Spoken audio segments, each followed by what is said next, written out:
Estaremos para reflexionar sobre qué le espera al país, qué propone el gobierno al Congreso y a los colombianos y de qué manera pretende sacar adelante sus reformas, si insiste en ellas o si no. Son las palabras del presidente de la República, Gustavo Petro, transmite El Espectador. Presidente de la Cámara de Representantes, también compañero de hace muchos años, David Ricardo Racero Mallorca. Presidente de la Corte Suprema de Justicia, Fernando Castillo Cadena. Presidente del Consejo de Estado, Jaime Enrique Rodríguez Navas.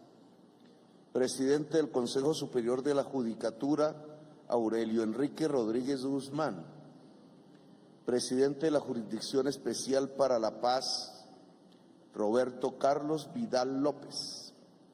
Ministras, ministros y funcionarios del Gobierno Nacional, altos mandos de las Fuerzas Militares y de la Policía Nacional, Alcaldesa Mayor de la Ciudad de Bogotá, Claudia López Hernández, Secretario General del Senado, Gregorio El Hash Pacheco, Secretario General de la Cámara de Representantes, Jaime Luis Lacutir Peñalosa, medios de comunicación nacionales e internacionales, a todo el Congreso aquí presente, senadores, representantes a la Cámara, senadoras, una inmensa porción de mujeres que hoy hacen leyes en este país y que es uno de los cambios que la historia de Colombia tiene, y en general a todo el pueblo colombiano que hoy nos acompaña a través de los medios audiovisuales. Cumplo mi primer año, casi, y este es el primer discurso para iniciar unas sesiones que prometen, en mi opinión, ser intensas, interesantes. Creo que, como ocurrió en el periodo pasado, cada uno de ustedes debe ya ser consciente que el Congreso de Colombia está discutiendo los temas centrales y neurálgicos que afectan la cotidianidad de cada colombiano: la salud, las pensiones, las condiciones laborales, las circunstancias que hacen o un mejor vivir para millones y millones, para toda la sociedad colombiana, o lo contrario. No es un Congreso marginal, no está debatiendo leyes inocuos, no está en otro país ajeno al de nuestra propia sociedad colombiana. Están ustedes en el centro del país. Y así será en los meses que vienen. Y es importante, por lo menos, tener clara para cada congresista, para cada ciudadano o ciudadana, la posición del gobierno, qué es lo que pretende, para dónde va. Que no se puede forjar esa idea a través del prejuicio. El prejuicio no lleva sino a una muy mala política y en general a los desastres de las naciones, sino que tiene que ver con el análisis, que tiene que ver con la razón, que tiene que ver con el entendimiento, que al final es lo específicamente humano, lo que nos separa de los demás seres vivos, animales.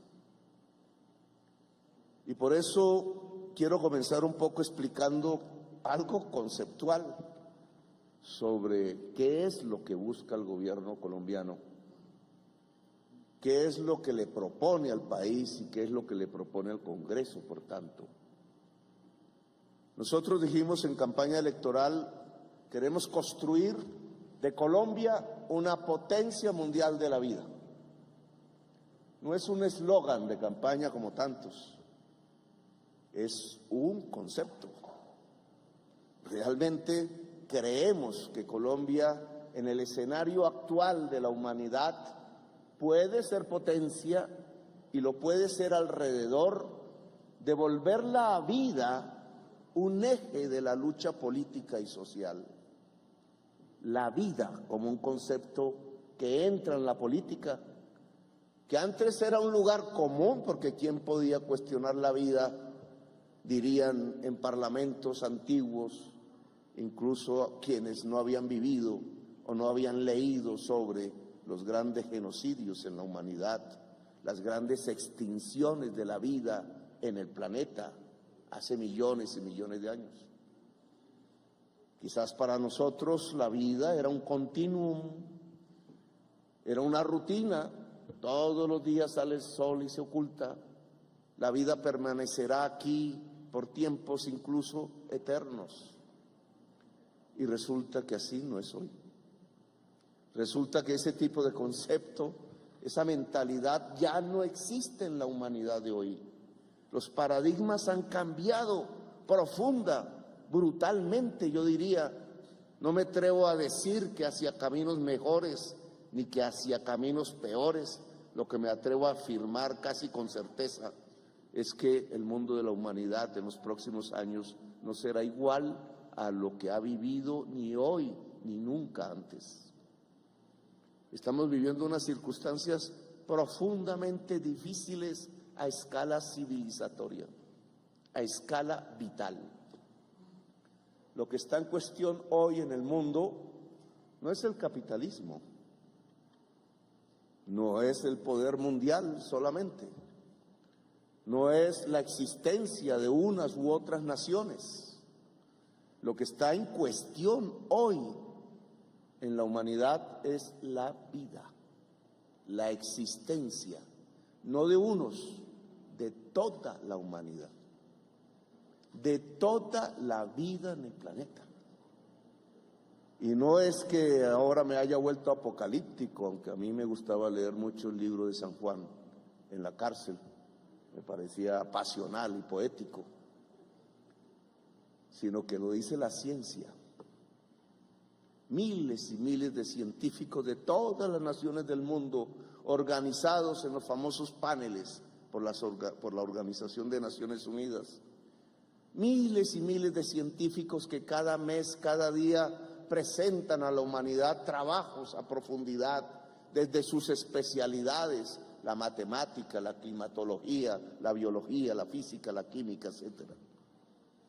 Esos científicos, la razón de la humanidad, nuestro cerebro colectivo en su máxima posibilidad, el conocimiento que siempre es colectivo, ha llegado a una conclusión. Estamos a puertas de la sexta extinción, de una posibilidad de que este planeta siga, pero sin la vida, pero sin nosotros. Y no para dentro de 1000 años, no para dentro de 2 siglos, ya lo estamos viviendo. Solo ojeé en las páginas de Europa o del sur de América, de los periódicos, de los noticieros, las curvas que presentan a veces complicadas sobre los exámenes de la temperatura en el Mar del Norte o en los veranos de los últimos años, y descubren una noticia que llena de miedo. El verano más caliente se está viviendo de los últimos 120.000 años. La sequía está al sur. La ciudad de Montevideo se quedó sin agua. En China la temperatura es de 52 grados centígrados, invivible si no hubiera tecnología. Y en el Golfo Pérsico alcanzó a 62 grados centígrados. Cualquier ser humano que se exponga media hora allí muere. Y ahora viene sobre nosotros, se anuncia, no el niño que siempre había, sino el niño combinado con la temperatura del planeta Tierra más alta de los últimos 100.000 años. Y dicen los científicos, afectaría fundamentalmente la Guajira. Lo que está en cuestión es la vida. Estos ahora, ¿qué serán 10 años? ¿Qué será en 20? ¿Qué será en la vida de nuestros hijos? ¿Qué será en la vida de nuestros nietos? ¿Qué tipo de catástrofe verán nuestros nietos, los nuestros, si no somos capaces de hacer los cambios y las transformaciones hoy. Porque no se puede hacer ya dentro de 20 años, porque ya no se puede hacer en la vida de nuestros hijos, porque los cambios y las transformaciones ya no se pueden hacer en la vida de nuestros nietos, ya es irreversible si no lo hacemos en la próxima década. Nosotros, ustedes, como ustedes, los líderes políticos y sociales de la humanidad. No es apocalíptico, es la ciencia lo que nos lo dice. Y lo que nos dice entonces es que la vida está en cuestión. Claro que entonces la política cambia, se transforma, las tensiones se agudizan, las relaciones de poder terminan en guerras, los éxodos aumentan.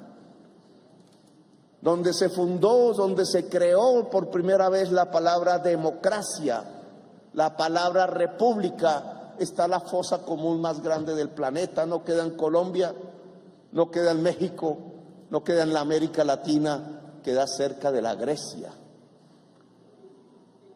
Y por Colombia pasan hoy 250,000 personas en el peor lugar para la existencia humana, el Tapón del Darién. 40,000 niños y niñas pasando por allí, muriendo. Y nos dice la fuerza pública que una proyección nos podría llevar a 500,000 este año y que el año entrante podría ser 1,000,000. ¿Y cuándo habíamos visto nosotros eso? ¿Y cómo estamos preparados para vivir eso? Cuando los pueblos del sur se están yendo hacia el norte, porque es en el norte en donde podrá quedar el agua durante unas décadas después de que nuestros países se vuelvan desiertos, si es que no hacemos nada hoy. Por eso nosotros hablamos de hacer de Colombia una potencia mundial de la vida. Es en ese contexto, es porque somos aún hoy la explosión vital que nos convierte en una potencia de la biodiversidad natural. Y es porque nuestra diversidad cultural, nomás en el Amazonas se hablan 300 lenguas, nos convierten en una de las grandes potencias de la diversidad cultural del ser humano, de nuestra propia diversidad. Y que si juntáramos esas dos diversidades pletóricas que hay en Colombia, pues tendríamos un camino indudablemente que quizás no se ha prefigurado por la política antes, pero que yo quisiera apostar y proponer a la historia del hoy. El camino de Colombia es su propia diversidad, su propia vitalidad natural y humana. El camino de Colombia es ser, en un mundo que muere, una potencia mundial de la vida. ¿Y cómo lograr ese camino entonces? ¿Cómo llegar a él? Tiene que ver con el socialismo, como algún prejuicio señala por allí, con la idea de que el socialismo es la propiedad estatal de los medios de producción y así podríamos llegar a ser potencia mundial de la vida. No, eso no es lo que proponemos. Tiene que ver con el capitalismo. Creo que nos podría ayudar en un tramo, pero aún no está resuelta la pregunta de si el capital puede superar lo que produjo un Frankenstein, la crisis climática. No podemos decir si sí o si no, ya lo veremos. El camino que proponemos tiene dos pilares, por ahora, que hemos propuesto a nuestra nación: la justicia ambiental, la justicia social, como dos columnas que a lo Sansón alguien quisiera derribar. La columna de la justicia ambiental, de cierto reequilibrio con la naturaleza que nos es indispensable para poder vivir, y la columna de la justicia social, sin la cual, aún con una naturaleza viva en el país de la belleza, como decíamos en Naciones Unidas, no habría sino derramamientos de sangre. El país de la belleza en donde se derrama la sangre, casi que a perpetuidad. Justicia ambiental y justicia social, entonces, son nuestros dos conceptos de construcción en el hoy. Es lo que alumbra nuestros proyectos, nuestras políticas públicas, trátese de decretos, trátese de resoluciones, o trátese de proyectos de ley o de leyes, o trátese de discursos, o trátese de luchas sociales que acompañamos. Permítanme explicar entonces qué ha corrido en este año alrededor de estos temas conceptuales. Porque no se trata de hacer discursos y retórica sola, sino se trata de ver si la construimos en la realidad, si la acción política y administrativa nos está llevando a la construcción de estos dos pilares, si avanzamos en la justicia ambiental y en la justicia social. Y yo tendría que decir que la respuesta es ambivalente. Nos hemos encontrado con una lucha. Nos hemos encontrado que no es tan fácil. Nos hemos encontrado que hay fuerzas, no solo en la sociedad, sino al interior del Estado, que se oponen a estas posibilidades. Quizás por el prejuicio, quizás porque aún no nos damos cuenta de qué circunstancias vivimos, o quizás porque tienen razón en sus críticas. En la justicia ambiental me gustaría tocar los siguientes temas. La transición, lo que llamamos la superación de la crisis climática. Es indudable que no podemos reequilibrarnos con la naturaleza si no superamos el principal problema de la humanidad hoy, y que nosotros somos una partecita de eso, pero tenemos que ayudar. Descarbonizar la economía, dicen los que manejan estos temas. No se puede superar la crisis climática si no se construye una economía descarbonizada en todo el planeta Tierra. La economía descarbonizada, nuevo concepto, no lo habíamos escuchado hace 10 años, creo que nunca pronuncié esa palabra siendo congresista en este recinto. La economía descarbonizada, si la queremos construir, tiene que prometer, tiene que generar una esperanza en la sociedad, tiene que construir un concepto que le permita a cada persona saber que allí, en esa nueva economía, será más próspero y próspera, en otros términos que los de hoy. El capital nos llevó a pensar que se es más rico si se consume más carbono. No lo dijeron así los economistas, pero hoy lo podemos decir a la luz de los nuevos hechos. Entre más carbono consumas, más rico eres. Depende del modelo de tu carro, de los viajes en avión, depende de los productos que tienes, conservas, acumulas y conservas o consumes. Puede ser para una persona, puede ser para una nación, puede ser para un bloque económico. La riqueza se puede medir hoy en CO2 equivalente, y eso solo nos lleva a un desastre. Entonces hay que construir otro concepto de riqueza, la prosperidad social descarbonizada, dijimos. ¿Y eso cómo se alcanzará?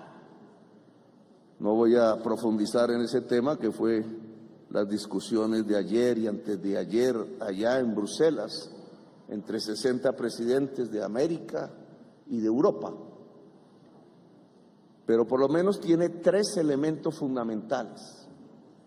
Uno se llama la transición energética, cambiar la matriz de la energía, de energías fósiles o sucias, basadas en el carbón, el petróleo y el gas, hacia energías limpias, basadas hoy por hoy fundamentalmente en el sol, en el viento y en el agua.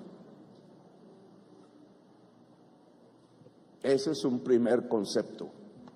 Relativamente fácil para Colombia, dificilísimo para China y los Estados Unidos, en donde es un imperativo categórico si queremos vivir en el planeta. El segundo elemento fundamental es la electrificación de la movilidad humana.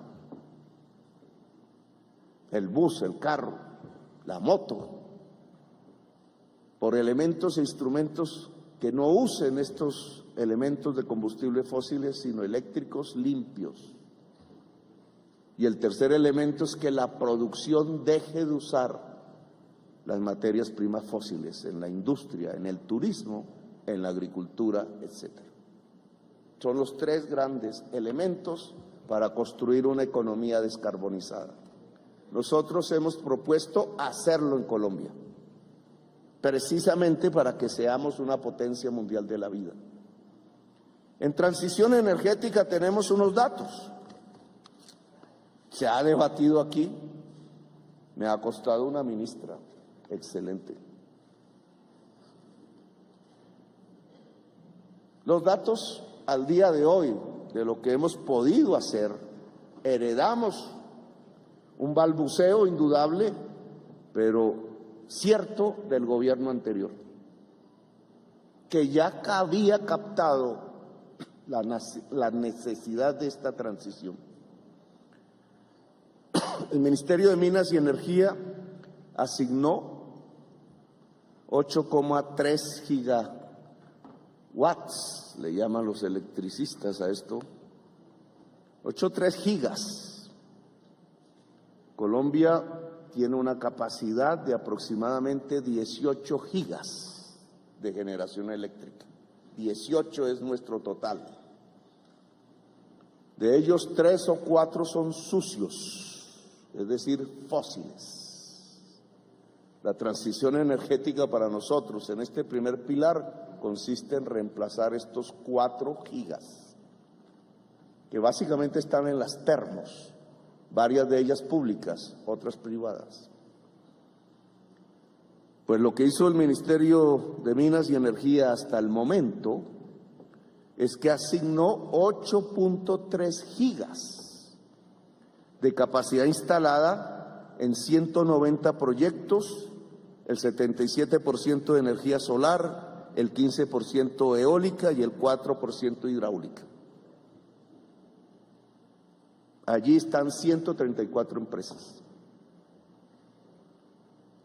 ¿Qué significa eso? Que podríamos, con lo ya hecho, si lo hacemos bien de aquí en adelante, garantizar que la matriz energética de Colombia sea limpia 100%. Porque a estos 8,3 gigas asignados hay que sumarle los que asignó Duque. Algunos de cuyos proyectos hoy hemos logrado aprobar ya a través del ANLA, yo tengo aquí la cifra exacta, hay aprobados, es decir, en proceso de construcción 1,3 gigas de lo que aprobó o asignó Duque. Hay otros que están en proceso, con dificultades, por las licencias ambientales, por las consultas previas, sobre todo los que se ubican en La Guajira. Hemos logrado destrabar algunos y queremos sacarlos todos adelante. Lo cual significa que estos 8,3 que hemos nosotros asignado también pueden tener dificultades hacia adelante. Solo es el punto inicial de un proyecto. La aprobación de la UME, le quedan las consultas, le quedan las licencias ambientales, le quedan las dificultades propias de la economía. Ojalá pudieran convertirse en una realidad y de ahí depende la administración. Pero al lado de esto queremos producir, y ya comenzó el proceso, algo que vamos a llamar comunidades energéticas, que no necesitan aprobación de la UME, ni de la ANLA, ni de los pasos previos de un gran proyecto energético, que simplemente tienen que ver con poner en el techo paneles solares de cualquier casa, o usar los espacios de cualquier vereda, de cualquier comunidad indígena o afro, de cualquier municipio, si lo quiere, para hacer pequeñas granjas solares, pequeños espacios que le permiten a la familia reducir sustancialmente la tarifa. Hay dificultades normativas que no lo han permitido en Colombia cuando es de amplia difusión en muchos países del mundo. Vamos a cambiar esos obstáculos normativos para que una familia pueda, con ayuda del Estado, si es pobre, o por sus propios medios, sin problemas, ser generadores de energía eléctrica en Colombia. El cálculo que hemos hecho son 2 millones de hogares, 6.000 hectáreas, por tanto, a 30 metros cuadrados por techo, de paneles solares en todo el país, fundamentalmente en el Caribe colombiano, lo que generaría 6 gigas. 6 gigas aquí, 8 aquí, unas 7 ya en producción, otras que están en la espera. Creo que así podemos garantizar una matriz 100% energía limpia en Colombia y el primer pilar de una economía descarbonizada. Es lo que más hemos adelantado. No nos hemos movido tan rápido en la electrificación de la movilidad. Espero los nuevos alcaldes y alcaldesas para este esfuerzo. Indudablemente temas como el metro de Bogotá, como los tranvías, como los trolleys en el caso de los buses, como electrificar los taxis, es decir, el taxi eléctrico, como tener empresas que puedan transformar motos de motor a gasolina en motor eléctrico, etcétera, como lograr que el mototaxismo caribeño pueda ser un mototaxismo eléctrico. Son las garantías y los proyectos que nos podrían llevar no solo a que la operación de la movilidad en el transporte público masivo o individual sea más barata que usar un carro a gasolina hoy. Podríamos debatir el tema del precio de la gasolina, pero se nos lleva mucho tiempo. Sino que sería el segundo pilar para construir una economía descarbonizada. Y el tercero tiene que ver con la agricultura, la industria y el turismo, en donde hasta ahora hemos sido absurdamente balbuciantes para poder producir las transformaciones. Por ejemplo, aún los fertilizantes que usamos para la agricultura se basan en la urea, en el gas y en el petróleo.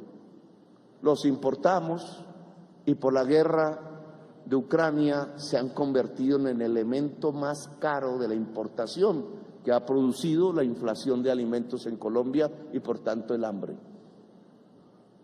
Ha sido difícil pasar a producir biofertilizantes que nos permitan hacer la transición hacia la economía descarbonizada.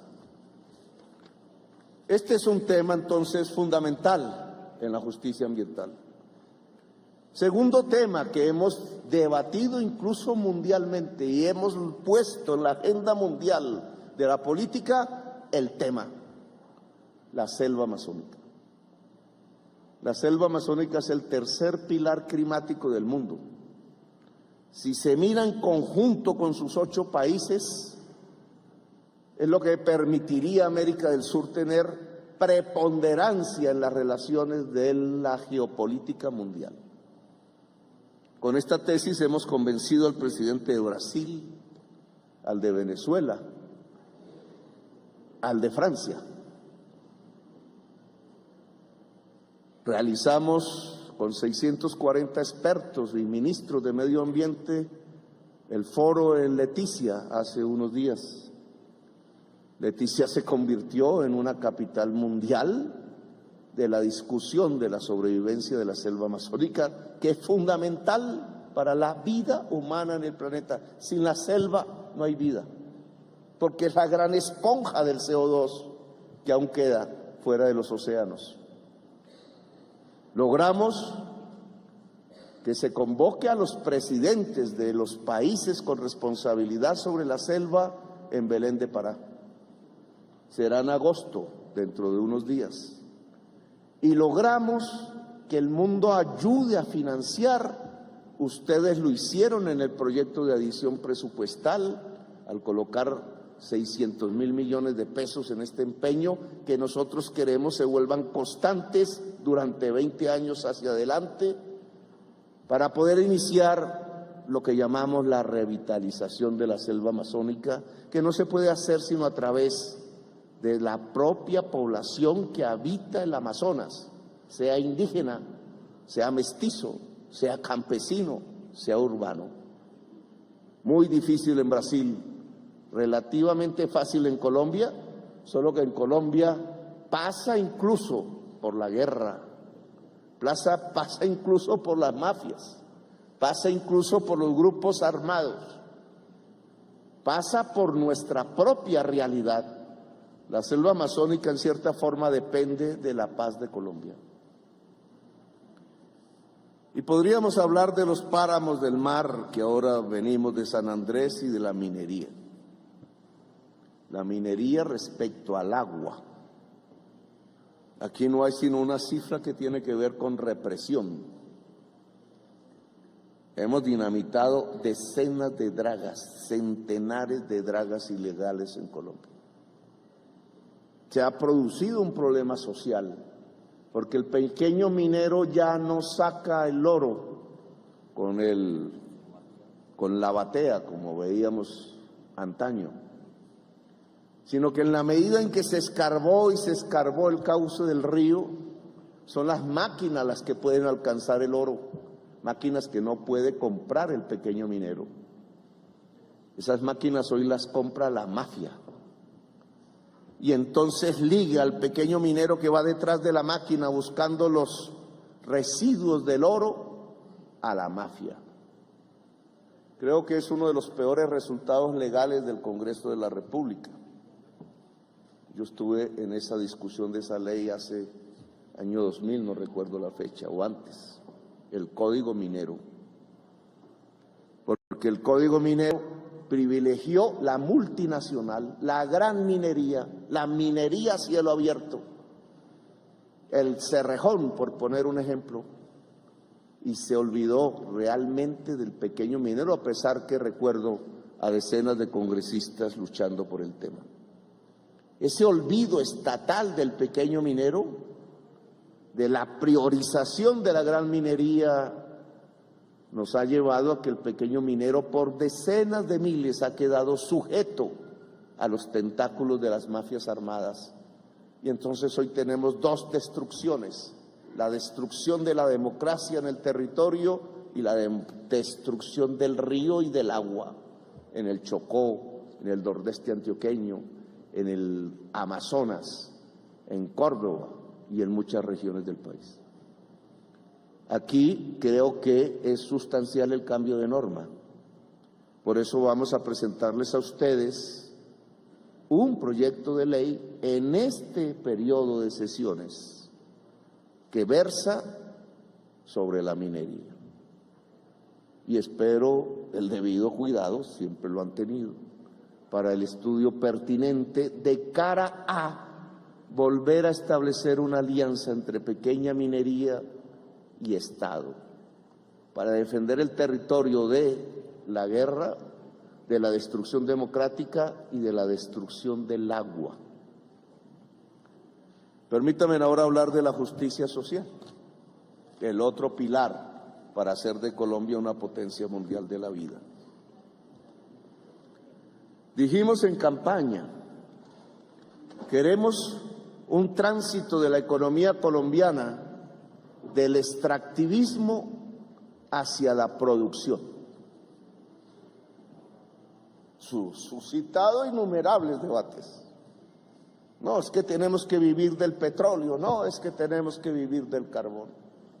No, es que antaño cuando vivíamos del café eso no servía. ¿De dónde vamos a sacar las posibilidades de una Colombia agraria, agroindustrial e industrial y turística? Que es el modelo que nosotros proponemos para construir como alternativa. Al Congreso le digo, la demanda del petróleo y del carbón va a caer permanentemente en los próximos años y ya cayó este año. Y no es por capricho de Petro, como en algunos medios de comunicación opositores se señala. Es por la realidad del mundo. No es Petro, es el mundo. Si ustedes comparan el cuadro del 2013 de inversiones petroleras en el mundo e inversiones en energías limpias, encontrarán que las energías limpias eran un margen del total de inversiones petroleras, año 2013. 10 años después, el año pasado, esa misma medición por la Organización Internacional Energética determinó que por primera vez la inversión en energías limpias es superior a las fósiles y que la inversión en el petróleo cayó a la mitad de lo que fue en 2013, en todo el mundo. ¿Qué pasará en 10 años? ¿Y entonces qué pasará en Colombia? Si nosotros seguimos como el avestruz, pensando que no está sucediendo nada en el mundo y que no es sino dejar, no, entre más contratos se hagan de exploración, más garantizamos la estabilidad económica, estamos absurdamente equivocados. Primero porque los contratos de exploración en general en Colombia se han usado es para especular. Se lo han dado al amigo político, al amigo familiar, para que lo venda y lo revenda y lo vuelva a revender y no hay ni un metro cuadrado de exploración. Son regalos de los gobernantes a sus cómplices políticos. Segundo, porque aún si se volvieran eficaces, que es lo que estamos intentando hacer, que se haga exploración, no que se tengan papeles para revender, no nos van a comprar más. Paulatinamente la demanda del petróleo, sobre todo del petróleo pesado, que es el que sacamos nosotros, y la demanda del carbón va a caer. Y entonces la pregunta no es cómo detenemos al mundo para que siga comprando carbón y petróleo y entonces muera la humanidad. La pregunta es cómo reemplazamos eso que ya está sobreviniendo. ¿Cómo cogemos los últimos residuos, cunchos, regalías le llaman, para que pudiéramos transitar hacia otro modelo de desarrollo económico? Uno basado en la producción, no en extraer, no sacar de la tierra. Para sacar de la tierra no se necesita mucho trabajo y ni mucho conocimiento. Para producir se necesita mucho trabajo y mucho conocimiento. El mundo productivo genera trabajo, por tanto genera riqueza. Y si es un mundo productivo descarbonizado, construye lo que queremos como una esperanza para la humanidad, que es la prosperidad social descarbonizada. Por tanto, lo que ha empeñado este gobierno es en ver cómo se reactiva la agricultura, cómo se reactiva la industria, cómo se reactiva el turismo y cómo a partir de ahí vamos reemplazando lo que el mundo nos deja de comprar en petróleo y en carbón. ¿Lo estamos logrando? Más o menos. En unas nos va bien, en otras no tan bien. Hemos invertido 287.000 millones para fortalecer el turismo. Y las cifras son buenas.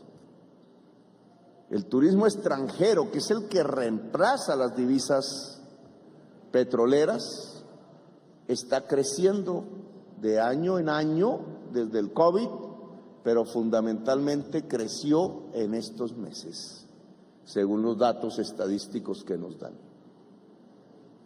¿Cómo hacerlo crecer más?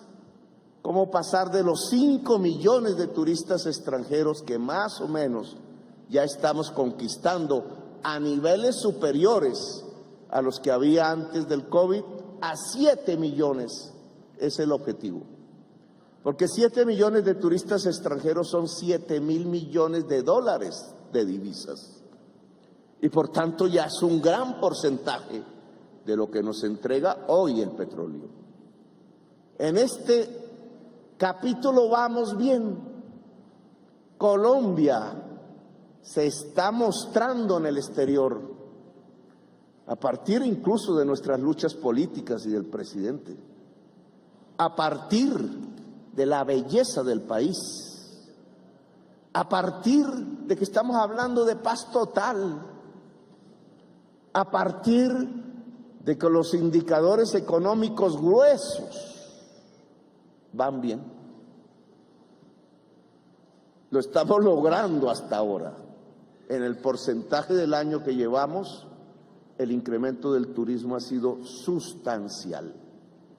Aumentan las aerolíneas que vienen a Colombia, la pone una Suiza, pone Estados Unidos 2 más, España llega a 3 vuelos diarios y queremos extender más las posibilidades.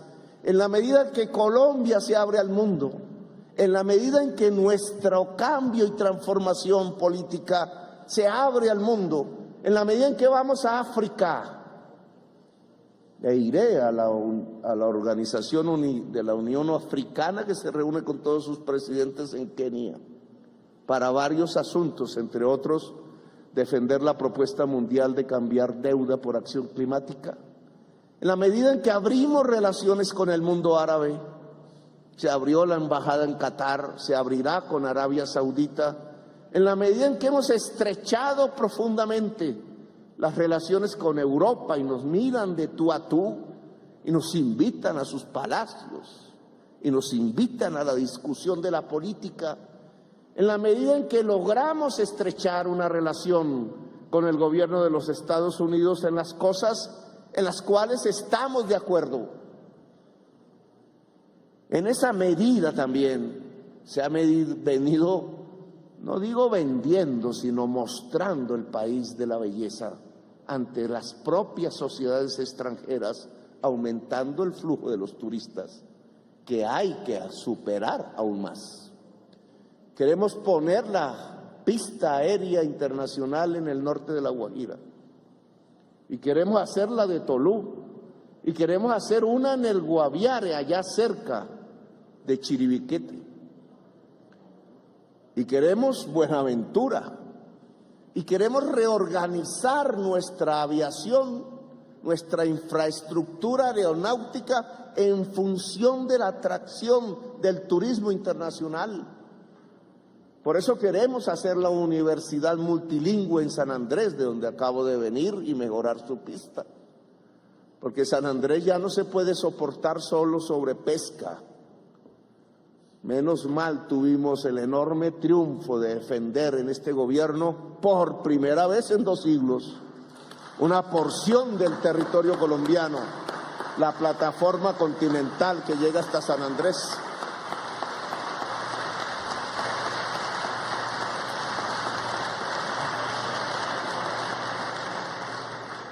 Nos hemos metido en la idea de la industrialización. Y tengo que decirlo que nos falta aún mucho en esto. ¿Cómo se industrializa un país? Pregunta de un siglo para los economistas que no han logrado una respuesta. Mi tesis es que un país se industrializa si se hace reforma agraria. No es solo mía, es de una gran corriente de pensadores económicos del mundo y de una realidad práctica. Los Estados Unidos hicieron reforma agraria, Europa hizo reforma agraria. Miren cómo se llega a París y miren lo que hay en la tierra agraria. Se ve como un campo de ajedrez lleno de producción de pequeña y mediana propiedad. Lo hicieron los españoles, lo hicieron los japoneses, lo hicieron los chinos, lo hicieron los rusos, lo hicieron los coreanos del sur. Donde hay industria, hubo reforma agraria. Es una condición. Si yo quiero industrializar a Colombia, si ese es un objetivo, tenemos que hacer una reforma agraria en el país. De esto se habla desde hace un siglo. Manuel Murillo Toro, fundador del Partido Liberal, lo dijo a mediados del siglo XIX. Lo intentaron con los bienes de la hacienda, de la iglesia. Allá se armó una guerra por eso. Lo planteó Rafael Uribe Uribe. Lo trató de realizar desde una perspectiva incluso de derechas Alfonso López Pumarejo, y casi le dan golpe de Estado. Lo sacaron del poder. Y en la práctica, los defensores de la reforma agraria de López Pumarejo, Gabriel Turbay y Jorge Eliezer Gaitán, murieron, el uno de tristeza y el otro asesinado. Y lo que vino fue la violencia y la guerra, y no para hoy. La reforma agraria ha mostrado que el problema de Colombia es la tierra. Alguna vez hicimos un ejercicio aquí como congresista en una cosa de esas de conflicto de interés, discutiendo un tema agrario. Levanten la mano los que son propietarios de tierra porque tienen que declararse impedidos. La mayoría del Congreso. El partido mayoritario del Congreso era el de los grandes propietarios de tierra. Eso ha cambiado hoy, pero así fue. Y entonces la dificultad de tramitar a través de las leyes la posibilidad de democratizar la tenencia de la tierra en Colombia durante un siglo nos ha llevado a la violencia. Nos ha llevado al raquitismo del capitalismo. No se ha podido desarrollar el capitalismo en Colombia por no hacer la reforma agraria. Si la reforma agraria se hiciera, se amplía el mercado interno, se libera la fuerza de trabajo de la tierra y por tanto se colocan las condiciones fundamentales de la industrialización. Pero no hemos sido capaces en la historia. Hemos matado a los líderes que lo plantean, no nosotros. Los detentores de esa iniquidad, la tenencia sobre la tierra en Colombia, con excepciones regionales, porque todo es diferente en cada región de Colombia, es feudal, es premoderna, es anacrónica y es profundamente irracional. Tener miles de hectáreas sin producir una mata de yuca, mientras el pueblo se muere de hambre, mientras la humanidad tiene hambre. Eso no es posible en los tiempos de la crisis climática.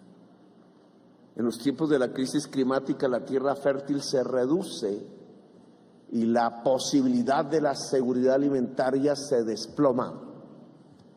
Por eso millones de africanos cruzan el Mediterráneo a riesgo de morir y por eso lo esperan campos de concentración y fusiles dispuestos a dispararles.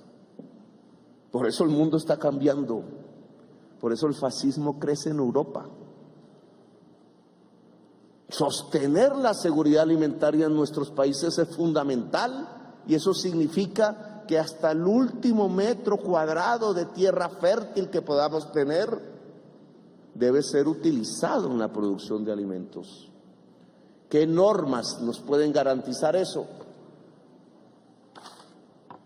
¿Qué podría hacer este Congreso en función de, por primera vez en un siglo, propiciar normativamente una reforma agraria en el país, como lo hizo Corea del Sur o como lo hicieron los Estados Unidos de Norteamérica, y salir de nuestra premodernidad agraria? Tenemos unas cifras que quisiera transmitir de lo que nosotros hemos realizado en esta materia. Presidente, usted me dirá el tiempo. Lo que usted sabe que puedo hablar 4 horas, entonces. ¿En serio? ¿No Sí. Está en casa, presidente. Está en su casa. ¿Qué hemos hecho hasta el día de hoy? En alianza con la FORI incluso, hemos titulado tierra. Titular no es cambiar la posesión de la tierra, ojo.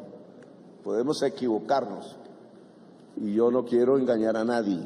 Titular es reconocer la posesión que tenga alguien hoy sobre tierras. En ese tema que tiene que ver con el punto 1 del acuerdo de las FARC con el Estado colombiano, se habló de titular 7 millones de hectáreas.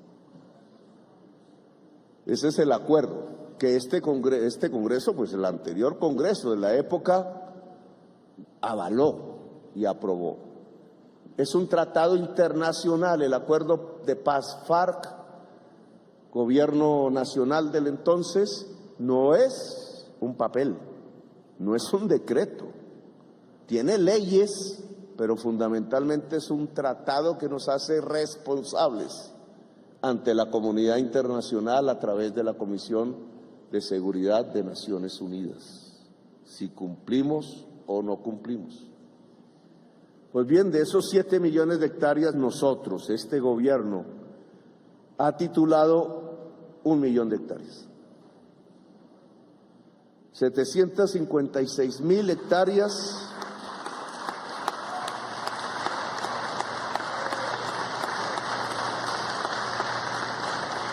han sido para indígenas y 175,000 hectáreas para campesinos. El volumen de las hectáreas indígenas para aquellas personas que decían que los indígenas entonces son terratenientes, es que es selva, no es para producir, es para cuidar la selva amazónica. Se han entregado 7,945 hectáreas para comunidades negras. Lo que podríamos decir que ayuda a la producción agraria es la entrega fundamentalmente de las 175,000 hectáreas para campesinos que actualmente poseen esa tierra, pero que al tener un título pueden mejorar sus condiciones laborales productivas. Ustedes lograron modificar la Constitución de Colombia saldando una gran injusticia histórica, y es que no aparecía la palabra campesino o campesina en la Constitución, y aprobaron el que hubiese un estatuto de derechos del campesinado en Colombia y apareciera el campesinado como sujeto de derechos en el país.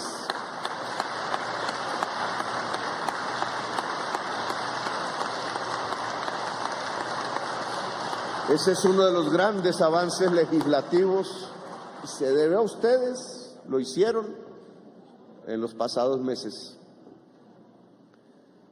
En lo que tiene que ver con reforma agraria, que es el cambio de tenencia de la tierra, que el acuerdo punto 1 del acuerdo de paz dice que deben ser 3 millones de hectáreas, 3.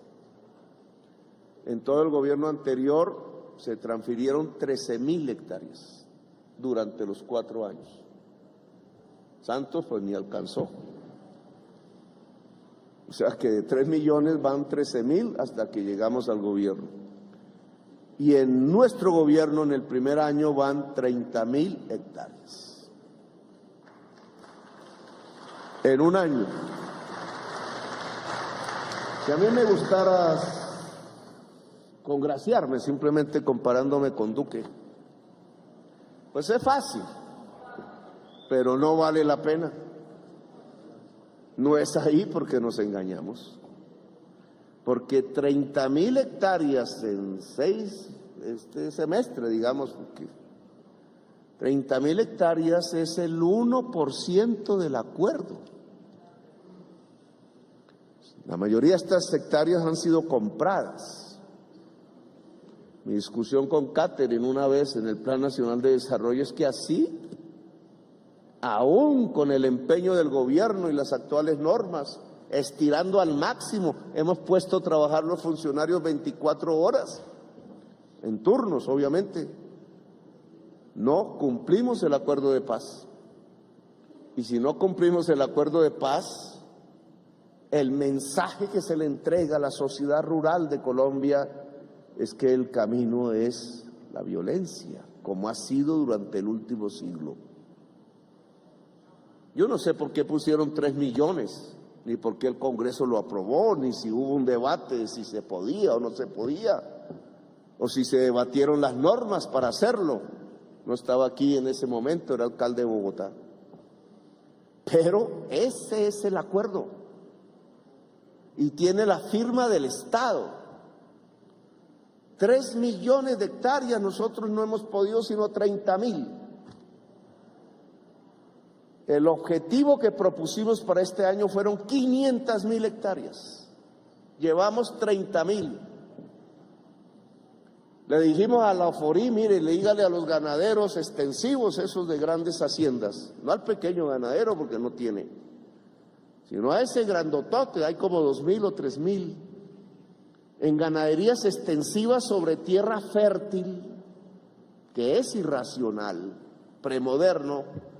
Miren, que nos venda la mitad de la tierra, en la otra mitad le damos un crédito para sembrar árboles y que las vacas coman mirando para arriba, que se puede, pues la Forí tiene una finca así, y entonces se hace mitigación de la crisis climática porque se arboriza la costa caribe, el Magdalena Medio, y al mismo tiempo con pastos de alta calidad, las vacas se vuelven más gordas, los toros se vuelven más gordos, el ganadero gana más. Y la otra mitad, véndanosla y la entregamos al campesinado de Colombia para producir arroz o yuca o frutas o maíz, nutrición adicional. Y por ese camino, más riqueza, más carne al ganadero, más leche al ganadero, más beneficio al medio ambiente y más justicia al campesinado.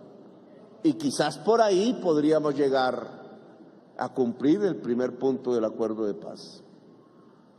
No estamos expropiando la tierra, estamos comprándola a precio comercial. Es más, estamos elevando el precio de la tierra, así como vamos. Pero los resultados en reforma agraria ameritan un debate. Lo dije públicamente, entregando una hacienda en Zarzal de un mafioso, que se había extinguido el dominio y podía entregarla al campesinado. Todas las haciendas de la mafia que tengamos en nuestro poder por extinción de dominio no se está entregando ni a familiares ni a amigos políticos, se está entregando al campesinado de Colombia.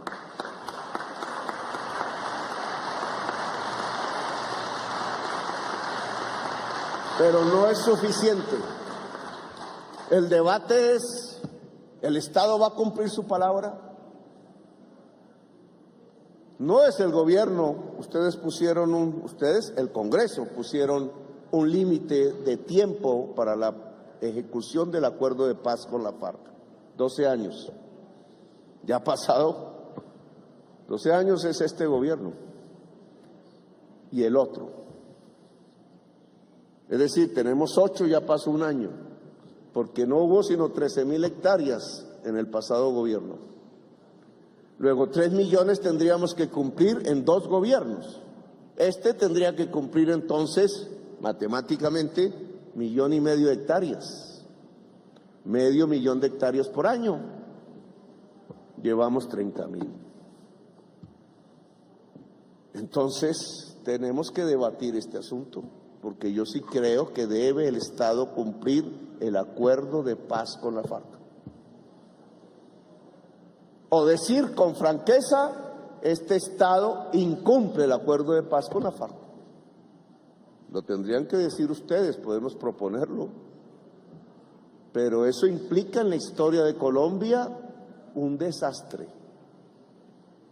que cada uno de ustedes sabe. No creo que hay que analizarlo mucho, qué puede implicar. Yo les propongo entonces mirar el cambio de normas que permitan llegar a 500.000 hectáreas por año y cumplir al final de 8 años con la meta de las 3 millones de hectáreas que el Estado colombiano se comprometió a entregar al campesinado de Colombia en tierras fértiles. lo cual nos produciría indudablemente el motor para industrializar a Colombia, que es el tema del que finalmente la transición hacia una producción debe hablar.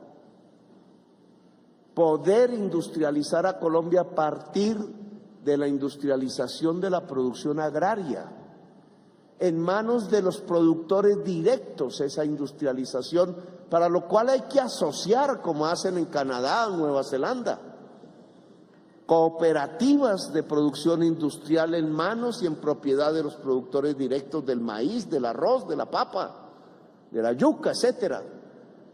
Estamos dispuestos a financiar esa industrialización. Hemos logrado algunos pequeños éxitos. Hemos atraído de nuevo el ensamblaje de automotores en Colombia. Queremos llevarlo hacia el automotor eléctrico. Renault y otras empresas han dicho que sí y han empezado a hacer las inversiones. Estamos apoyando la producción de paneles solares colombianos e introduciendo a Colombia en la industrialización de las energías limpias. Hemos logrado hablar de nuevo de poner una base industrial química a partir de la sal de Manaure. En los decretos de emergencia ese proceso quedará explícito. Pero ese tipo de éxitos hasta ahora, por ejemplo, el acuerdo con Airbus europeo para producir partes de naves aeronáuticas que ya están en implementación, son pequeños triunfos en la realidad de que aún no existe una política generalizada de industrialización en Colombia. Y este es un tema de la justicia social, porque la prosperidad depende del trabajo. Si un país produce más, es más rico. No es si un país trabaja más, y permítame adelantar una discusión. El trabajador colombiano, en promedio, trabaja más que cualquier trabajador o trabajadora de la OCDE, excepto Turquía. Sus jornadas de trabajo son las más extendidas. 60 horas a la semana.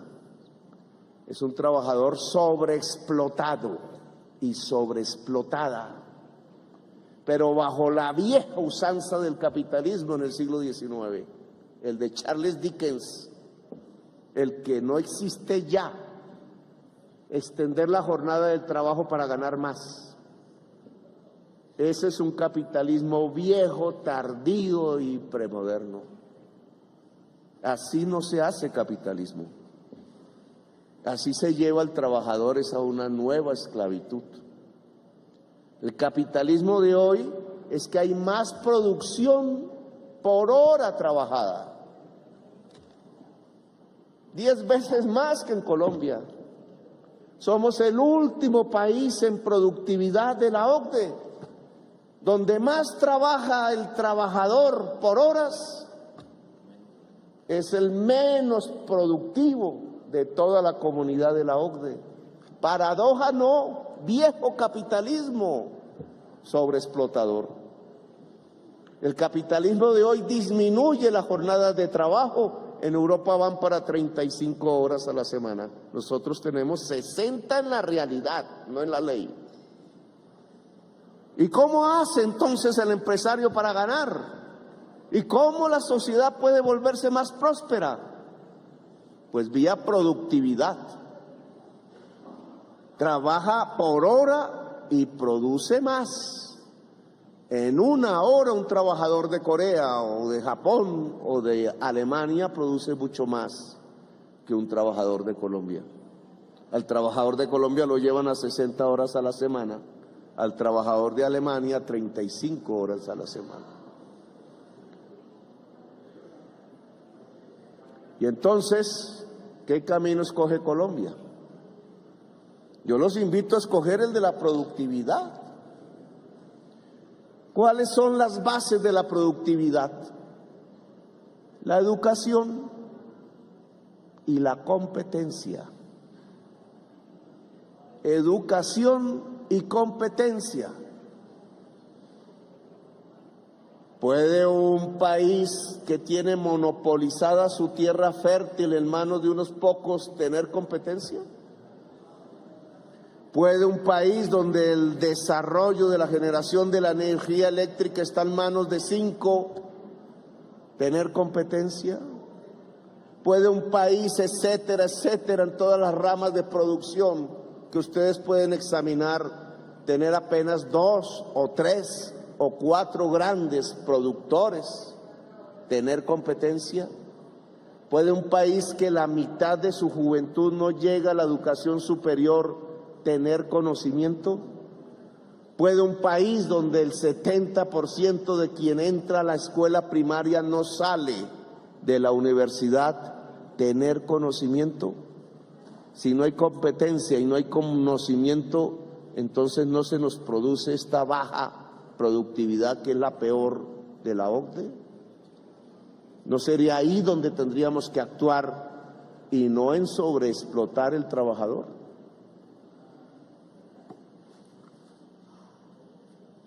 Segunda discusión que surge de aquí, y voy a finalizar, presidente, porque vamos a escuchar a la oposición aquí. Nunca un presidente ha escuchado a la oposición desde que se creó la figura.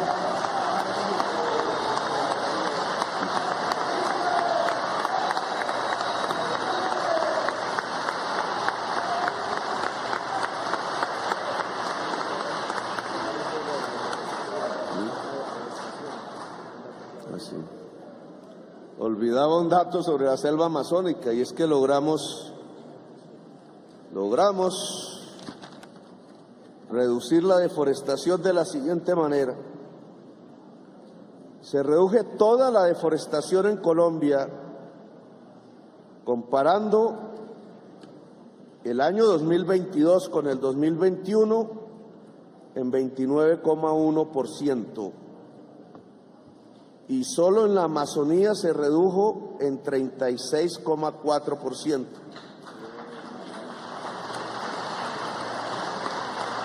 Si examinamos, para quienes quieran hacer conclusiones políticas, el primer trimestre de este año con el primer trimestre del año pasado en la selva amazónica, la deforestación disminuyó 76%.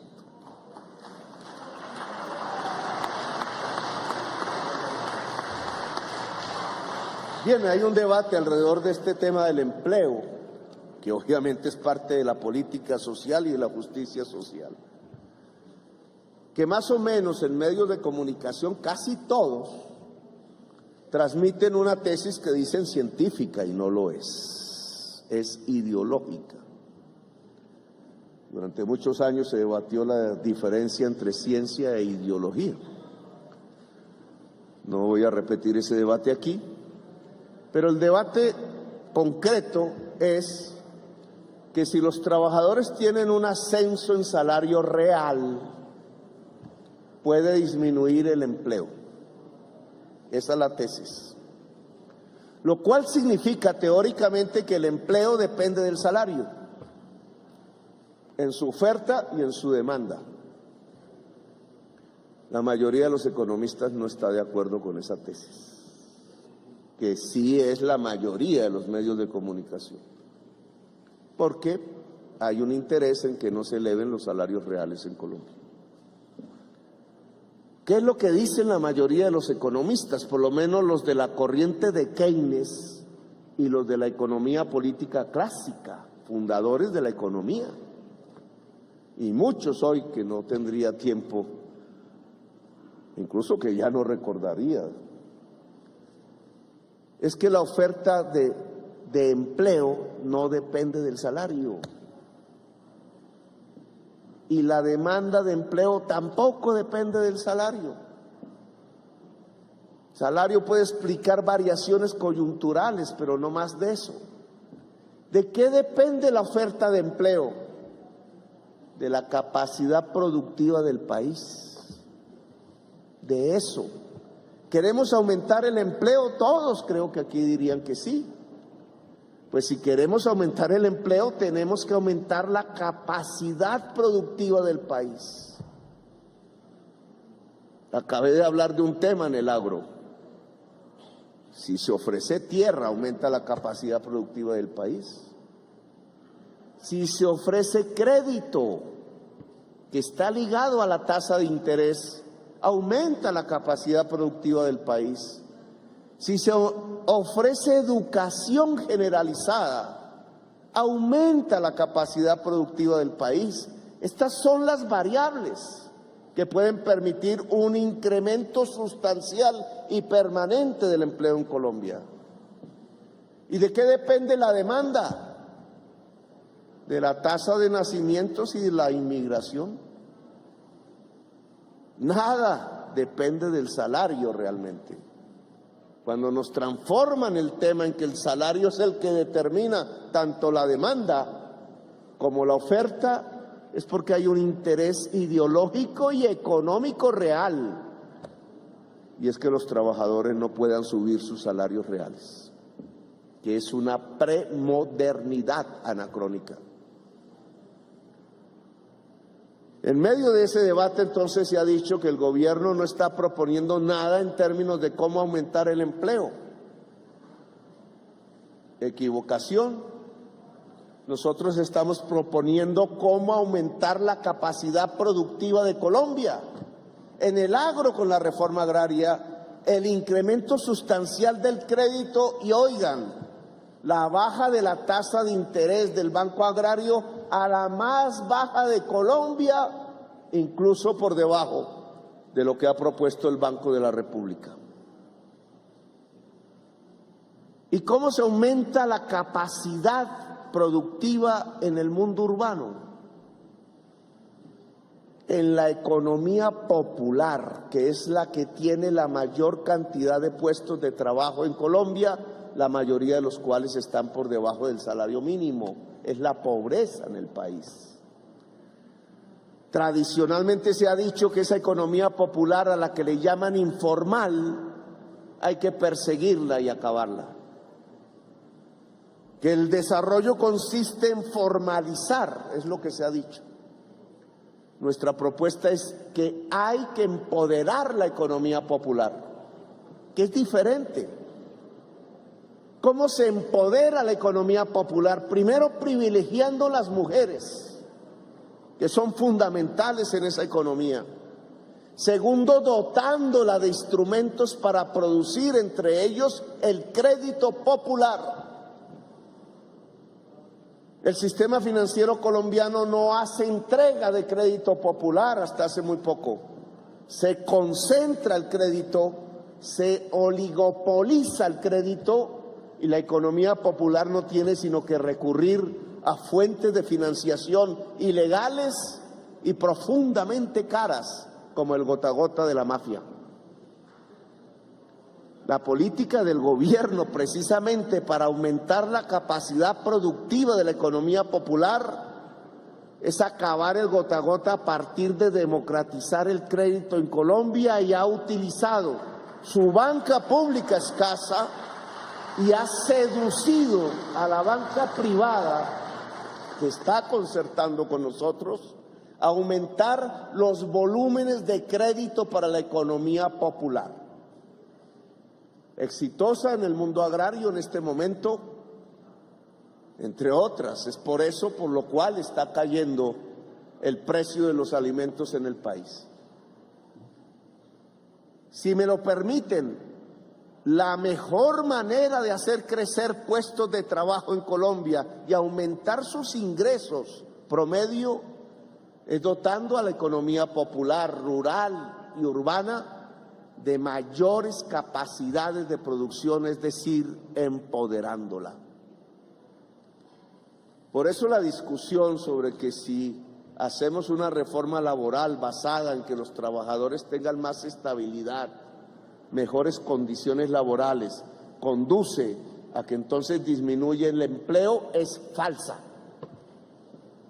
No se pudo argumentar en la discusión legislativa. El único proyecto del gobierno que realmente se cayó de todos los que hemos presentado en este Congreso fue la reforma laboral, y no se cayó por el debate argumental ni por votación, sino simplemente por razones de trámite premeditadamente forjados. En todo lo demás vamos bien. Así que tengo que agradecerles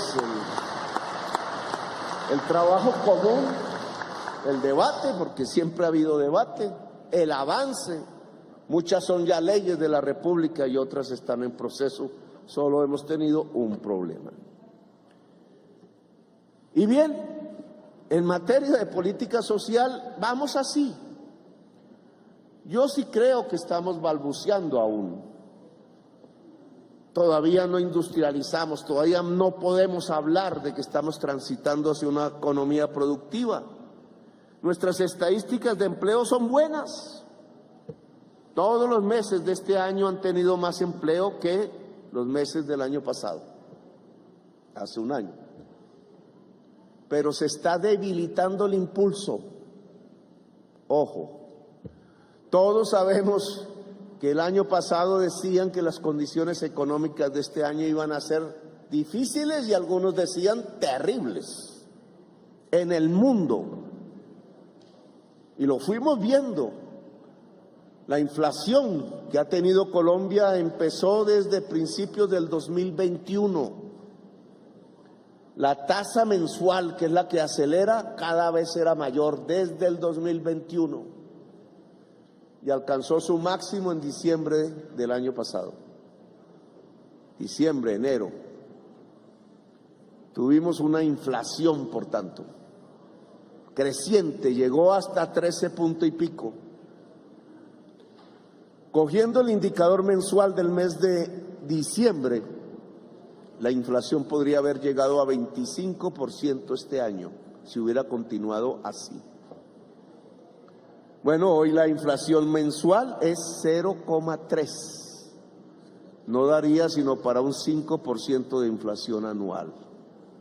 Es decir, hemos vencido la inflación.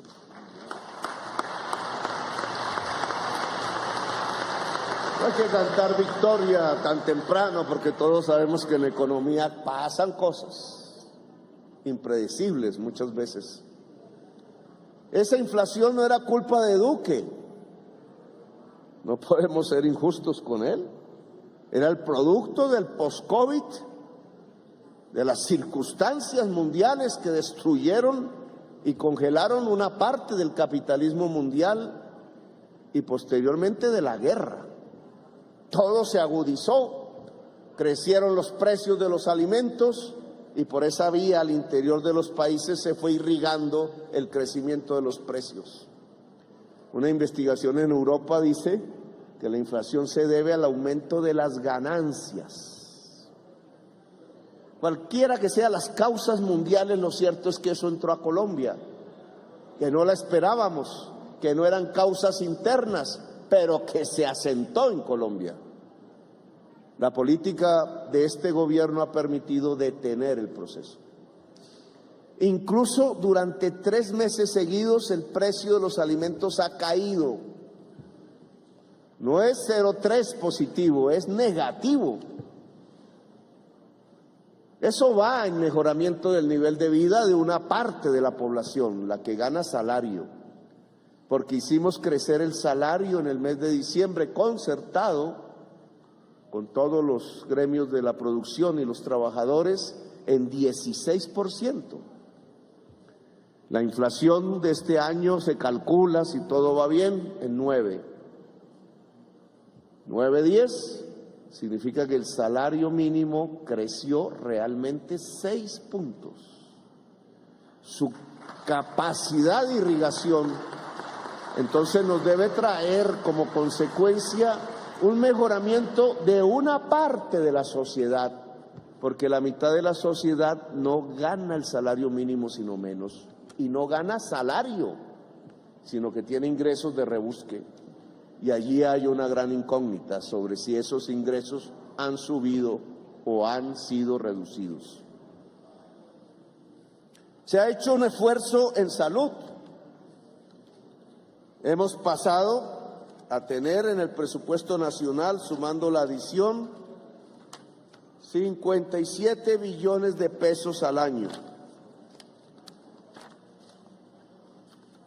Eso en términos reales, a ver si tengo aquí la cifra exacta, es la cifra más alta que se ha obtenido en la historia de Colombia. Salud y educación. Fue mi énfasis en los presupuestos aprobados por ustedes, porque me acompañaron en ese concepto, no lo negaron, y fundamentalmente en la adición presupuestal que se acaba de aprobar. En salud se ha hecho una inversión en este momento de 600.000 millones de pesos en infraestructura hospitalaria pública, en puestos de salud, en diversos lugares del país. Esos lugares alcanzan a 29 departamentos y 99 municipios. Aún es pequeña para la enorme deuda que se tiene con la salud en Colombia, que es billonaria a partir del proceso de intermediación de sus recursos, que ustedes hoy están discutiendo precisamente en un proyecto de ley en este Congreso. 600.000 es casi nada comparado con 23 billones de pesos mal contados, porque en el Ministerio de Salud no hay economistas y entonces traen la deuda a pesos corrientes y no la traen a pesos de hoy. He pedido ese favor y todavía no tengo respuesta, porque no es lo mismo una deuda de 1 billón de pesos en el año 2000, y entonces hoy dicen, no, es que la deuda es 1 billón, no señor, ese billón hoy vale mucho más. La deuda con la red hospitalaria acumulada a través de todo este ejercicio de la Ley 100 no ha sido traída a valor presente. Las cifras que discuten, unas mayores que otras, ninguna ha sido traída a valor presente de este año, para saber la magnitud real de lo que ha acontecido con el déficit y la deuda que se tiene con quienes realmente prestan el servicio de salud, que es la clínica, el hospital público o privado. En educación, nosotros queremos 500.000 cupos nuevos, adicionales de educación superior en Colombia. Vamos a cumplir con 50.000 este año. Hasta ahora comenzó el programa. Nos lo demoraron 1 año.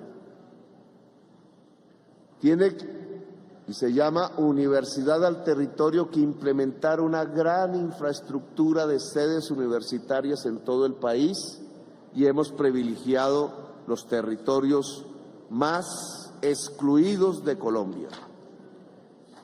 Y finalmente, para no alargarme más,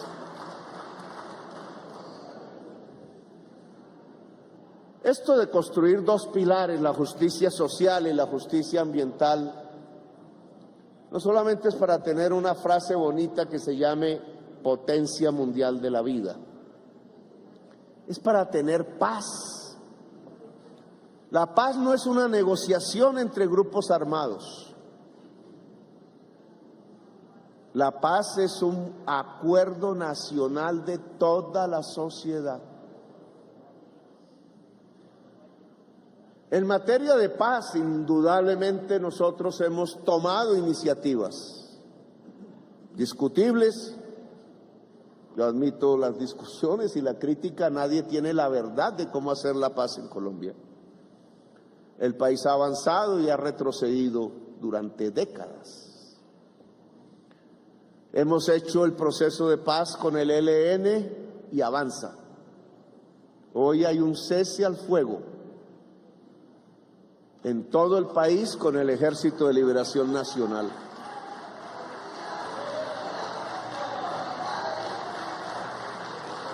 Eso ha traído como resultado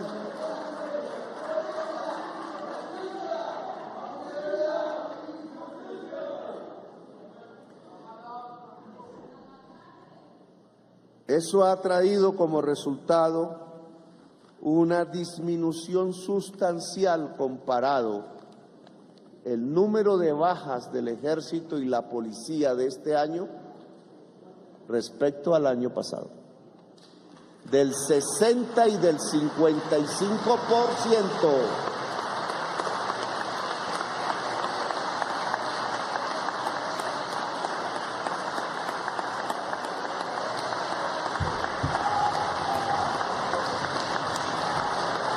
Alguna vez un congreso, no hace mucho, hace unos años, un congreso de la República, no estaba yo allí presente, escuchó estas mismas frases de los gobernantes del entonces, que un acuerdo de paz había hecho desplomar las estadísticas de muerte de la fuerza pública. Incluso hablaban en aquel entonces de cómo el hospital militar estaba desocupado. Eso varió lamentablemente. Yo lo discutí políticamente en este Congreso. ¿Por qué? Habiendo llegado a ese momento excepcional en la historia de Colombia, realmente nos habíamos devuelto y otra vez el hospital militar estaba lleno. No voy a repetir esa discusión del retroceso de Colombia en materia de la paz. Pero lo cierto es que en cifras ha caído la muerte de soldados y policías sustancialmente en Colombia, si lo comparamos con hace un año.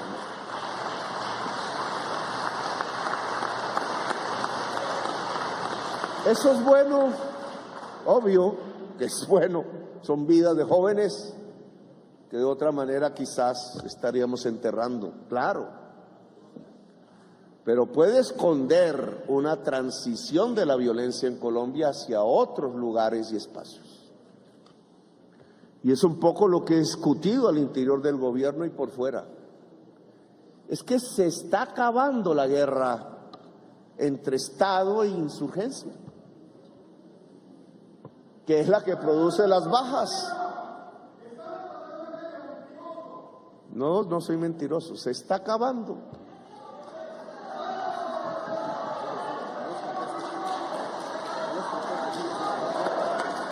Podemos decir,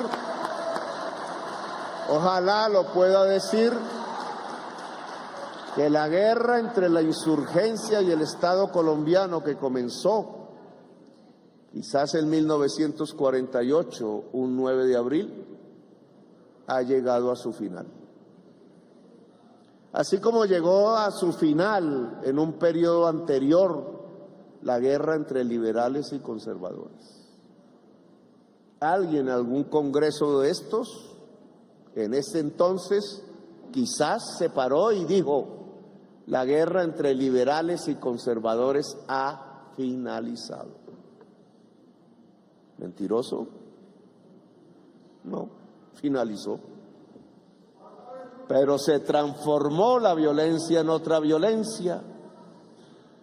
La violencia entre liberales y conservadores que mató congresistas en este recinto. Hubo un episodio de ese tamaño donde salieron los revólveres y se disparaban entre las bancadas. Esa guerra finalizó, pero se transformó en otra violencia. La violencia de la insurgencia, una parte de ese campesinado liberal, se volvió insurgente socialmente, políticamente, y comenzó la etapa que está terminando ahora. Sin embargo, estamos transitando a otra violencia, tercera fase de la violencia. Algún congresista de ustedes, ojalá, en los próximos meses podrá decir, como alguno lo dijo en el pasado, se acabó la guerra entre liberales y conservadores, se acabó la guerra entre la insurgencia y el Estado. Por eso disminuyen las bajas del ejército y la policía. Pero la violencia que viene es de otro tipo, la que ya está en el territorio colombiano. La violencia del siglo XXI, la que se ve en el mundo, en África, en el Medio Oriente, en nuestra Centroamérica, es la violencia por la codicia y la riqueza, por las rentas. Es la guerra por las economías ilícitas. Los actores son diferentes. Así recuerden y tengan ecos de pasado, como la anterior fase de la violencia tenía ecos de la época de los liberales y los conservadores. Pero esta es diferente. Esta tiene que ver con un control territorial y de riqueza, no con la toma del poder, que era la de la fase de la insurgencia y el Estado. No está pensando en llegar a tomarse este recinto, quizás a través de las elecciones, con sus dineros ilícitos. Es la de un control territorial y sobre la población que usa el terror y la barbarie para controlar la riqueza ilícita. Es la de la cocaína, es la del oro ilegal, es la de la trata de las mujeres, es la de el éxodo a través del Darién, es el de la captura incluso de los cupos de contratación del poder local en el territorio o del poder nacional cuando se territorializa. Son ejércitos privados, son bandas armadas, no luchan contra el ejército ni la policía, ni tienen bandera política. Su bandera es controlar la riqueza, la extorsión generalizada, el oro, la cocaína, la mujer, la esclavitud moderna, el éxodo. El mercado de la cocaína y de las drogas está cambiando hoy, señores y señoras. Aunque no se ha hecho público y temo una infidencia, la conversación con los Estados Unidos ya trata el tema. Se ha detenido el crecimiento del cultivo de la hoja de coca. Fue marginal el año pasado respecto al antepasado. Creció un poquito, pero empezó a bajar la cima. Por una razón fundamental, ha disminuido los envíos de cocaína a los Estados Unidos de Norteamérica.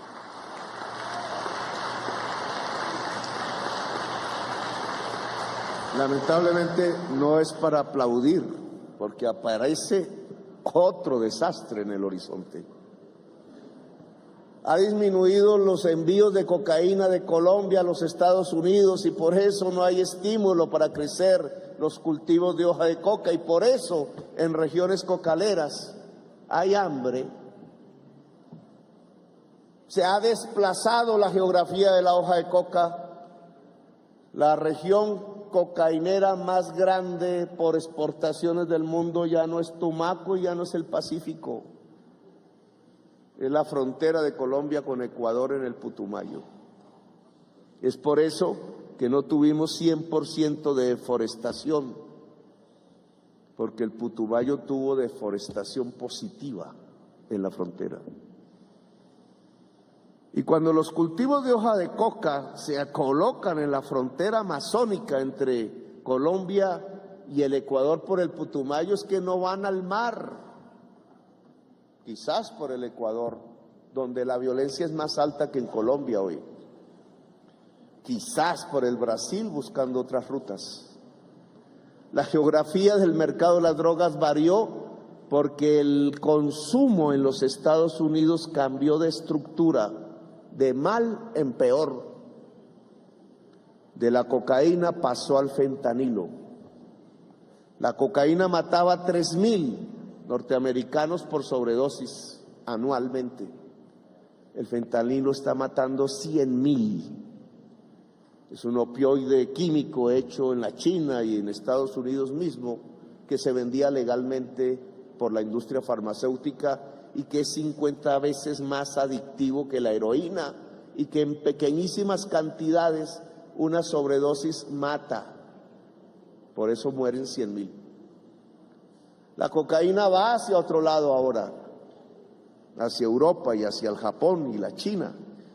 Y no va como cocaína, va como pasta de coca, porque los laboratorios de cocaína ahora ya no se están colocando en el Amazonas o en el Caquetá o en el Guaviare o en el nordeste antioqueño, sino que se están poniendo en España, en Bélgica, en Holanda, en Japón. está cambiando el mundo. Posiblemente, es mi opinión, ojalá es que el mundo de la drogadicción está peor, porque mueren como zombies. Las drogas van variando como va variando la fase de la sociedad. Del alcohol, del tabaco y de la marihuana de la época de las juventudes rebeldes, se pasó a la cocaína del neoliberalismo, de la competencia. Pero el mundo de hoy está mirando la muerte. El mundo de la extinción quiere una droga que no es ya ni la marihuana, ni el alcohol, ni el tabaco, ni la cocaína. Es el fentanilo. Muy seguramente el fentanilo entrará en Europa, ojalá no, y desplazará el mercado de la cocaína europeo. Quizás, eso es lo que se llaman ahora beneficios colaterales, Colombia en un tiempo no pertenezca más a las cadenas del narcotráfico, pero el narcotráfico mundial será peor, porque lo que tendremos es unos consumidores que no están pensando en fiesta, que no están pensando en alegrías o en sexo, están pensando en escaparse de la vida. Es el cambio entre marihuana y cocaína y fentanilo. Y esta nueva realidad pues va a tener implicaciones en nuestra propia guerra. Para mí, a pesar de lo dramático, es muy marginal el tema del fentanilo en Colombia, por lo menos hasta nuestras investigaciones actuales. Colombia no parece tener capacidad competitiva en el fentanilo, y entonces se nos abre una ventana de oportunidad para hacer la paz en Colombia. La paz de la tercera fase, que ya no es convocar a quienes querían tomarse el poder a hablar sobre la política y el poder, porque sobre qué más iba a hablar, sino que es convocar al que quería enriquecerse eternamente en algo que ya no tiene futuro, para deshacer los negocios y para empezar a construir una sociedad que sustituye economía ilícita por economía lícita, lo cual significa una visión que permita pensar en la prosperidad del territorio excluido. Si el territorio excluido no prospera, tendremos nuevas condiciones de violencia, no sé en qué aspectos, en el inmediato futuro. Pero hay unas posibilidades de paz que yo quiero que con ustedes podamos intentar aprovechar, sin que tenga mucha certeza, para poder disminuir sustancialmente la violencia en Colombia, en lo que hemos llamado como concepto la paz total. La paz total, por tanto, implica un territorio incluido, una sociedad incluida, una disminución sustancial de la desigualdad social, una sociedad donde la juventud toda pueda sentir que tiene un futuro, el muchacho y la muchacha, el negro, el indígena, el que vive allá en Córdoba, en Sucre, o en La Guajira, o en el Chocó, o en el litoral pacífico, o en Leticia, o en el barrio popular de Bogotá, allá en Usme, en Bosa. Unas condiciones mayores de equidad social nos pueden llevar a la paz. Hay una ventana de oportunidad. Yo creo que es el momento de la reforma social. Yo creo que es el momento, sin que sabemos lo podamos conseguir de la noche a la mañana, en que esta sociedad sea más igualitaria. Por tanto, es el momento de un acuerdo nacional. Cuando uno pronuncia estas palabras, se sabe que todos estamos de acuerdo, porque suena bonito el diálogo nacional, que debe ser seguido de un acuerdo nacional. Ya tuvimos una experiencia histórica, la constituyente del 91. Sabemos que se puede hacer, lo hemos hecho varias veces. Pero ¿qué piensa cada uno de nosotros sobre qué es un acuerdo nacional? Si nos pusiéramos a pensar en ello, encontraríamos que cada uno tiene una idea diferente. Un acuerdo nacional es mantener las cosas como están. Un acuerdo nacional es volver al pasado. Un acuerdo nacional es pensar en una gran nación democrática y próspera. ¿Cómo se consigue eso? Un acuerdo nacional es permitirnos una sociedad más justa. Yo creo que un acuerdo nacional versa alrededor de tener una sociedad más justa y más productiva, y que es el camino de la paz, y que es el país de una gran Colombia, para volver a repetir el concepto.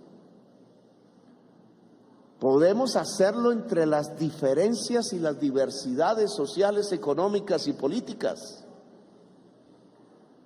Yo invitaría a quienes hasta ahora han dirigido el país hace muy poco, social, económica, cultural y políticamente, que es un momento de ceder, que precisamente para aprovechar la oportunidad que la vida del mundo nos está arrojando en términos de desarticularnos de la mafia, del narcotráfico y de las economías ilícitas, es el momento de ceder para construir un país más equitativo en el mundo laboral, en el mundo productivo, en las distribuciones del presupuesto público hacia la educación, la salud, etcétera, que aquí tanto se ha discutido, hacia el territorio que hoy aguanta hambre y exclusión de siglos, hacia las viejas tierras de la esclavitud y de los herederos de la esclavitud, hacia la juventud colombiana,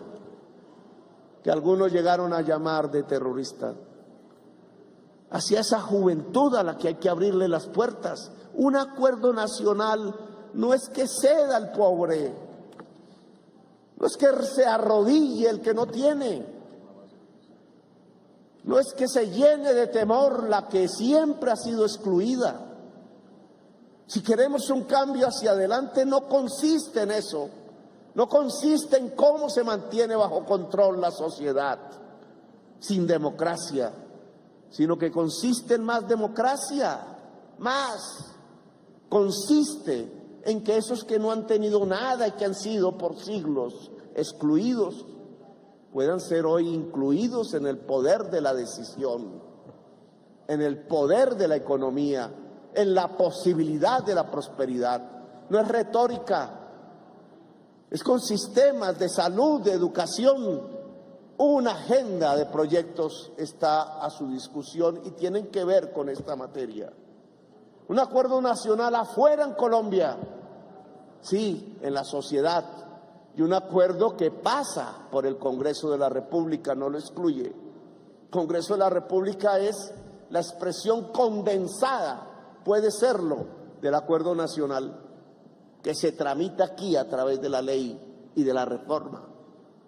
La ley y la reforma que tiene que ver sobre salud, que tiene que ver sobre el mundo laboral y las pensiones, como hasta ahora viene, pero que ahora tendrá que ver con los servicios públicos, con la minería, con la educación, y seguro que tendremos muchísimos temas más.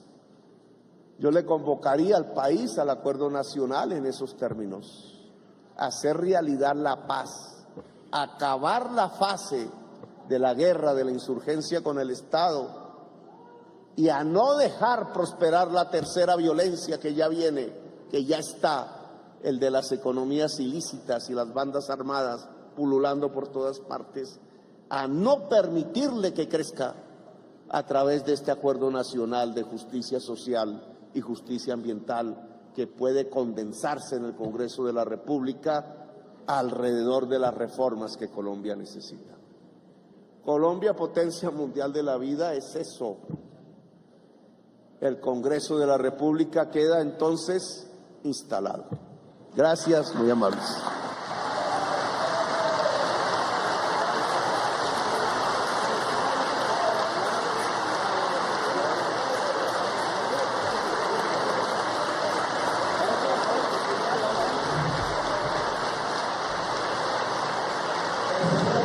Declarado formal y oficialmente instalado el Congreso de la República de Colombia para el periodo 2023-2024. Queda constancia por parte de Secretaría. Lo anunció